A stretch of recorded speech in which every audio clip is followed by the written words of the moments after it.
بسم الله الرحمن الرحيم. ألف لام را تلك آيات الكتاب المبين إنا أنزلناه قرآنا عربيا لعلكم تعقلون نحن نقص عليك أحسن القصص بما أوحينا إليك هذا القرآن وإن كنت من قبله لمن الغافلين إذ قال يوسف لأبيه يا أبت إني رأيت 11 كوكبا والشمس والقمر رأيتهم لي ساجدين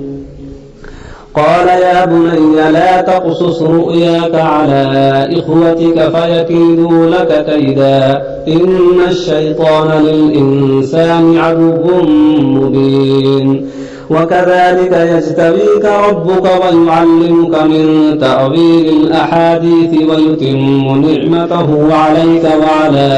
آل يعقوب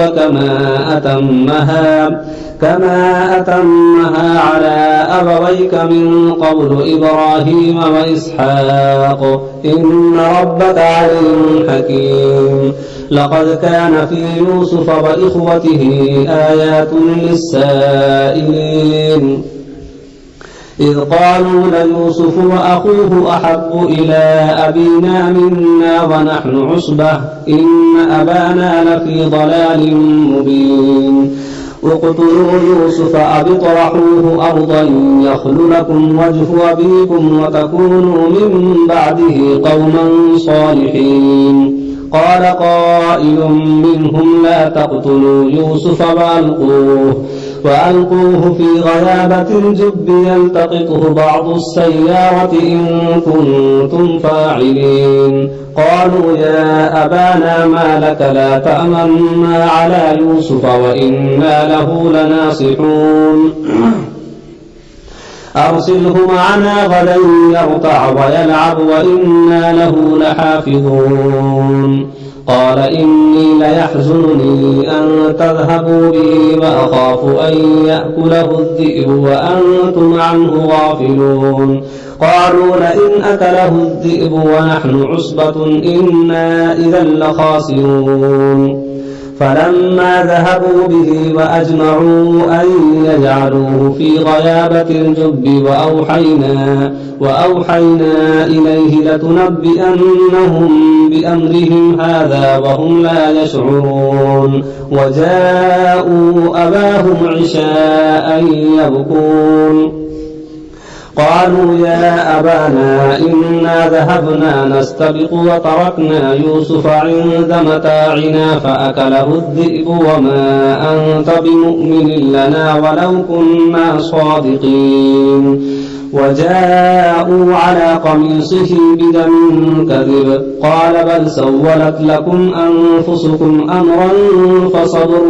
جميل والله المستعان على ما تصفون وجاءت سيارة فأرسلوا والدهم فأدلى دلوه قال يا بشرى هذا غلام وأسروه بضاعة والله عليم بما يعملون وشروه بثمن بخس دراهم معدودة وكانوا فيه من الزاهدين وقال الذي اشتراه من مصر لامرأته أكرمي مثواه عسى أن ينفعنا أو نتخذه ولدا وكذلك مكنا ليوسف في الأرض ولنعلمه من تأويل الأحاديث والله غالب على أمره ولكن أكثر الناس لا يعلمون ولما بلغ أشده آتيناه حكما وعلما وكذلك نجزي المحسنين وراودته التي هو في بيتها عن نفسه وغلقت الأبواب وقالت هيت لك قال معاذ الله إنه ربي أحسن مثواي إنه لا يفلح الظالمون ولقد همت به وهم بها لولا أن رأى برهان ربه كذلك لنصرف عنه السوء والفحشاء إنه من عبادنا المخلصين واستبق الباب وقدت قميصه من دبر وألف يا سجدها لدى الباب قالت ما جزاء من أراد بأهلك سوءا إلا أن يسجن أو عذاب أليم قال هي راودتني عن نفسي وشهد شاهد من أهلها إن كان قميصه قد من قبل فصدقت وهو من الكاذبين وإن كان قميصه قد من دبر فكذبت وهو من الصادقين فلما رأى قميصه قد من دبر قال إنه من كيدكن إن كيدكن عظيم يوسف أعرض عن هذا واستغفري لذنبك إنك كنت من الخاطئين وقال نسوة في المدينة امرأة العزيز تراود فتاها عن نفسه قد شغفها حبا إنا لنراها في ضلال مبين فلما سمعت بمكرهن أرسلت إليهن وأعتدت لهن متكأ وآتت كل واحدة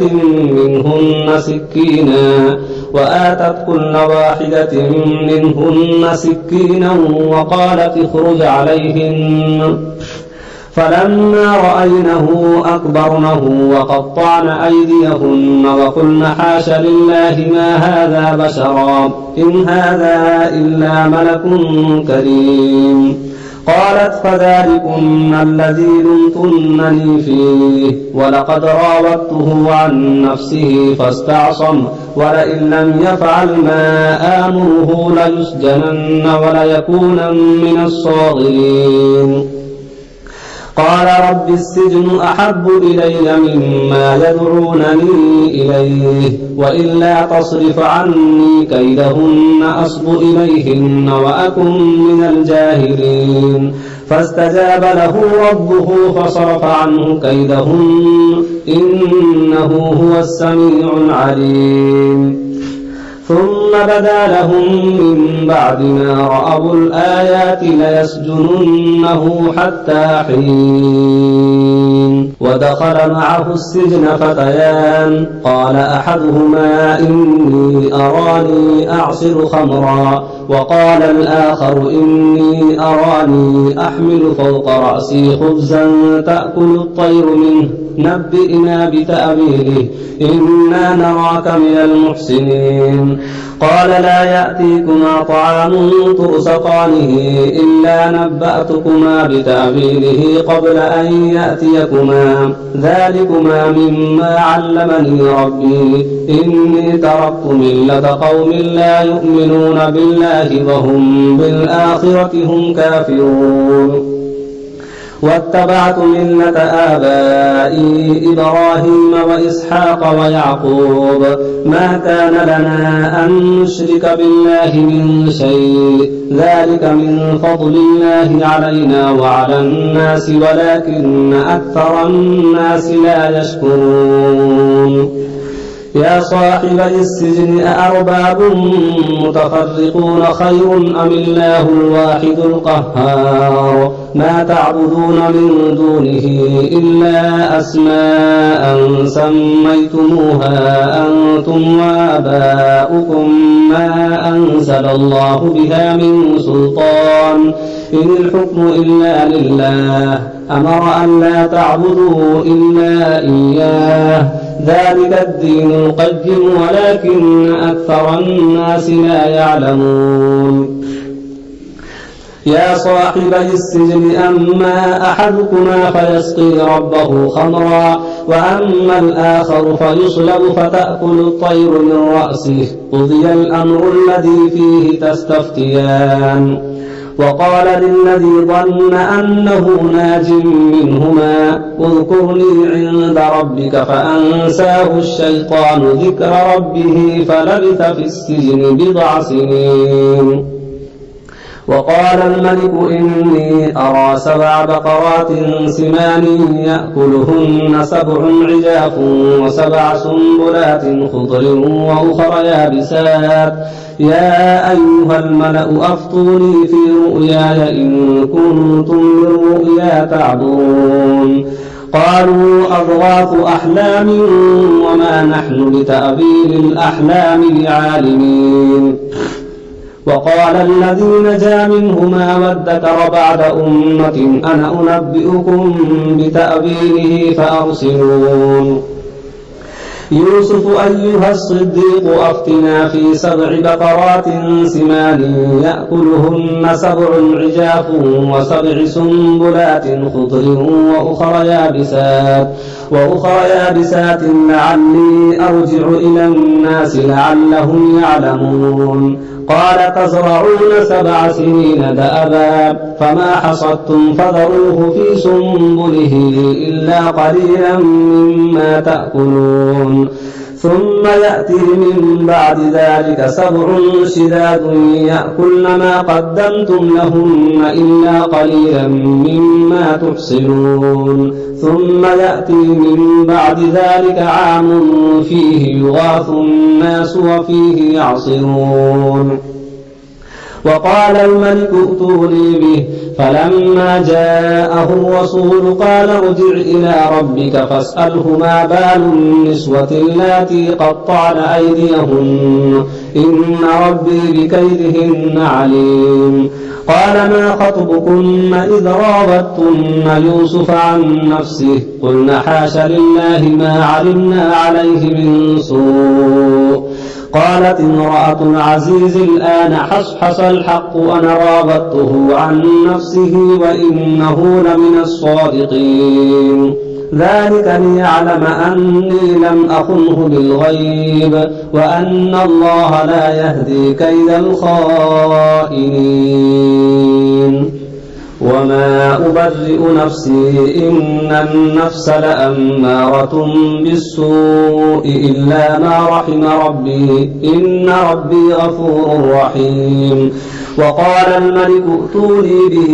أستخلصه لنفسي فلما كلمه قال إنك اليوم لدينا مكين أمين قال اجعلني على خزائن الأرض إني حفيظ عليم وكذلك مكنا ليوسف في الأرض يتبوأ منها حيث يشاء نصيب برحمتنا من نشاء ولا نضيع أجر المحسنين ولأجر الآخرة خير للذين آمنوا وكانوا يتقون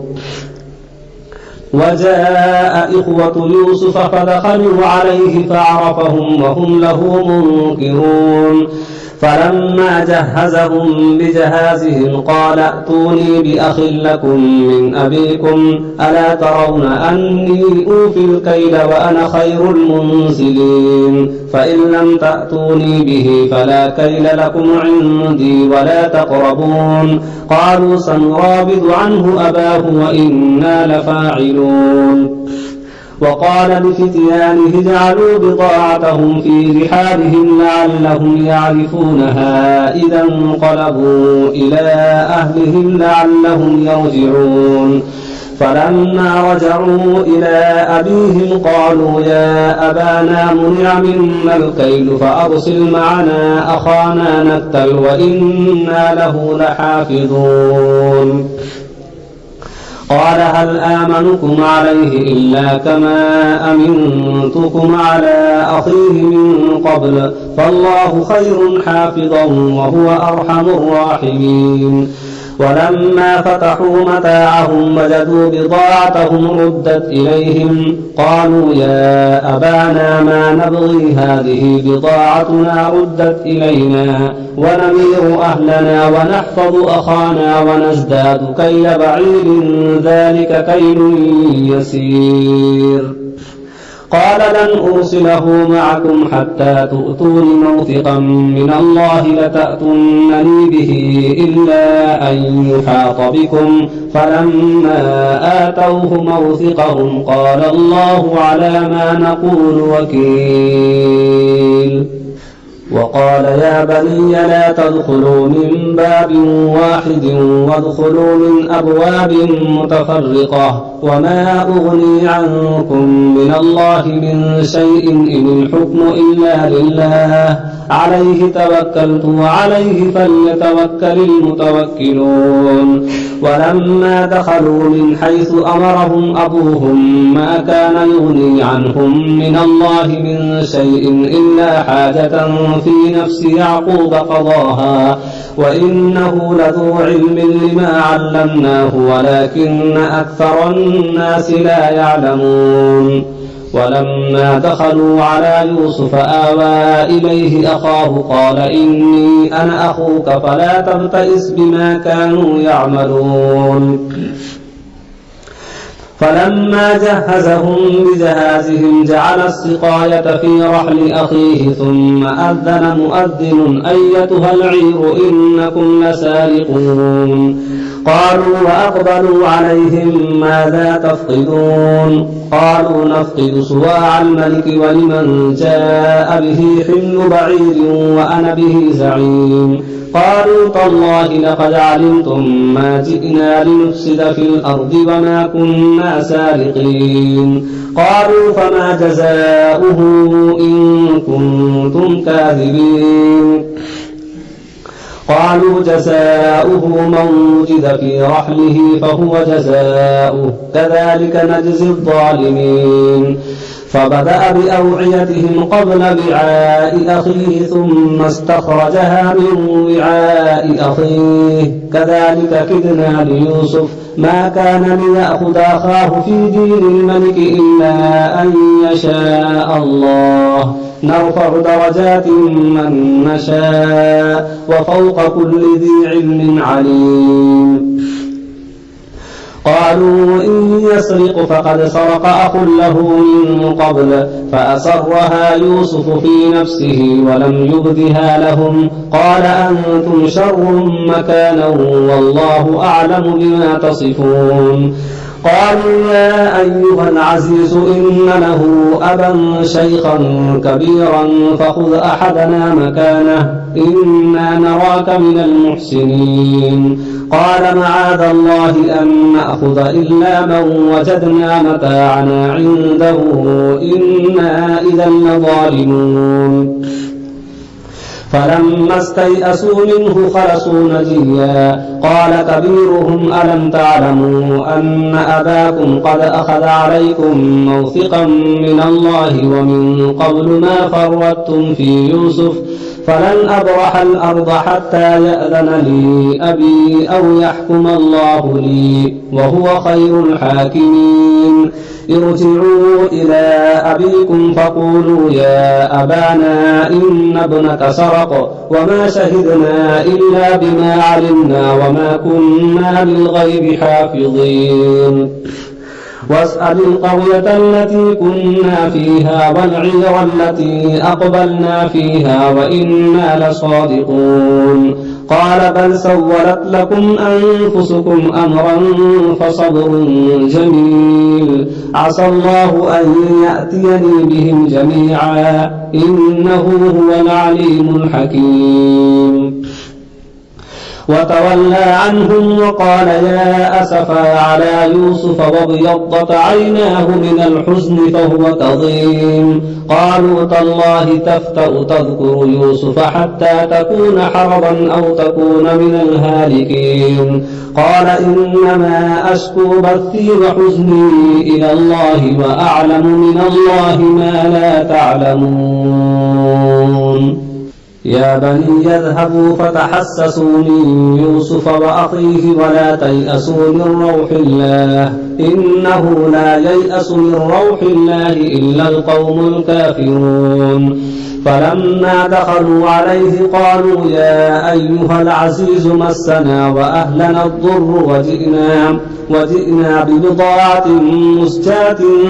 فأوف لنا الكيل وتصدق علينا إن الله يجزي المتصدقين. قال هل علمتم ما فعلتم بيوسف وأخيه إذ أنتم جاهلون؟ قالوا أئنك لأنت يوسف قال أنا يوسف وهذا أخي قد من الله علينا إنه من يتق ويصبر فإن الله لا يضيع أجر المحسنين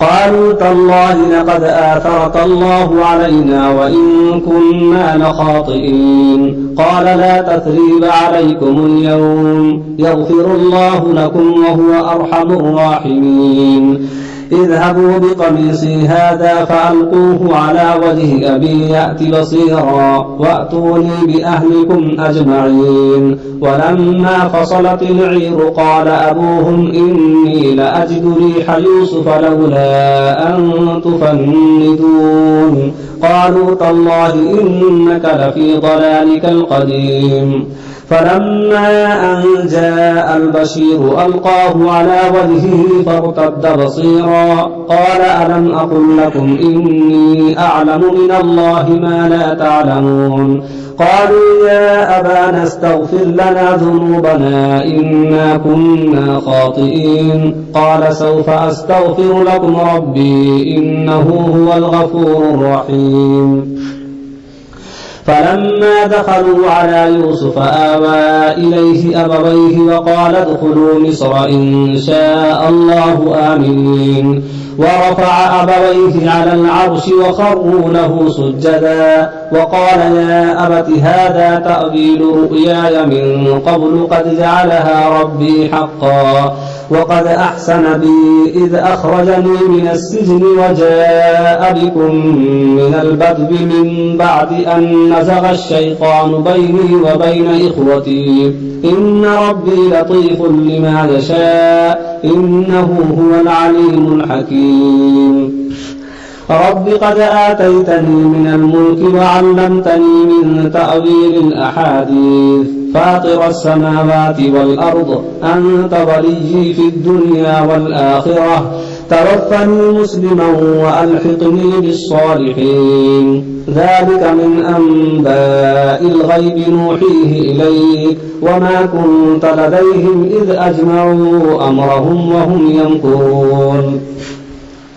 وما أكثر الناس ولو حرصت بمؤمنين وما تسألهم عليه من أجر إن هو إلا ذكر للعالمين وكأي من آية في السماوات والأرض يمرون عليها وهم عنها معرضون وما يؤمن أكثرهم بالله إلا وهم مشركون أفأمنوا أن تأتيهم غاشية من عذاب الله أو تأتيهم الساعة بغتة وهم لا يشعرون قل هذه سبيلي أدعو إلى الله على بصيرة أنا ومن اتبعني وسبحان الله وما أنا من المشركين وما أرسلنا من قبلك إلا رجالا نوحي إليهم من أهل القرى أفلم يسيروا في الأرض فينظروا كيف كان عاقبة الذين من قبلهم ولدار الآخرة خير للذين اتقوا أفلا تعقلون حتى إذا استيأس الرسل وظنوا أنهم قد كذبوا جاءهم نصرنا فنجي من نشاء ولا يرد بأسنا عن القوم المجرمين لقد كان في قصصهم عبرة لأولي الألباب ما كان حديثا يفترى ولكن تصديق الذي بين يديه وتفصيل كل شيء وهدى ورحمة لقوم يؤمنون